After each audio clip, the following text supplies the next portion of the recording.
আমাদের জীবনের বেস্ট কাটানো মুহূর্ত হচ্ছে আমাদের ছোটোবেলা।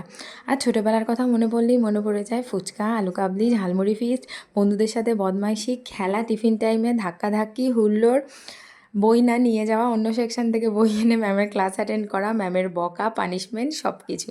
তো কালকে মনে পড়ে গেছিলো সব কিছু, কারণ মিমি কালকে ফিরে আর ডিরেক্ট বাড়ি আসেনি, একটু খেলছিল ওদের সাথে।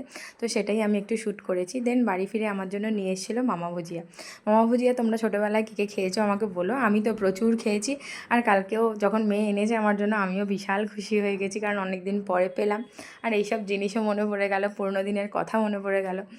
আর দেন আমি ওকে আমি ওকে ফ্রেশ করে নিয়ে ও খেয়ে নিয়ে শুয়ে পড়েছে। আর দেন আমি বসলাম। মিশো থেকে তো আমি টোটাল 4টে প্রোডাক্ট পারচেস করেছিলাম। দুটো আমি কালকে শেয়ার করেছি, আর আজকে দুটো শেয়ার করব। একটা হচ্ছে অয়েল ডিসপেন্সার, যেটা নিয়েছে 299।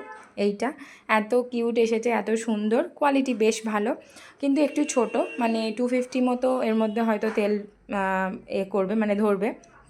বাট কোয়ালিটি খুব ভালো অ্যান্ড খুব কিউট, রান্নাঘরে রেখেও খুব ভালো লাগছিলো। আর একটা নিয়েছিলাম হচ্ছে ঠাকুরের ধূপদানি, ওটা নিয়েছিল 99-এ।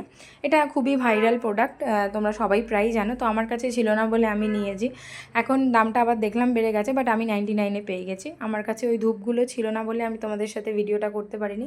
বাট নেক্সট টাইম ডেফিনেটলি আমি এটার মধ্যে ধূপ সেট করে আমি শেয়ার করব। ওকে, বাই, টাটা।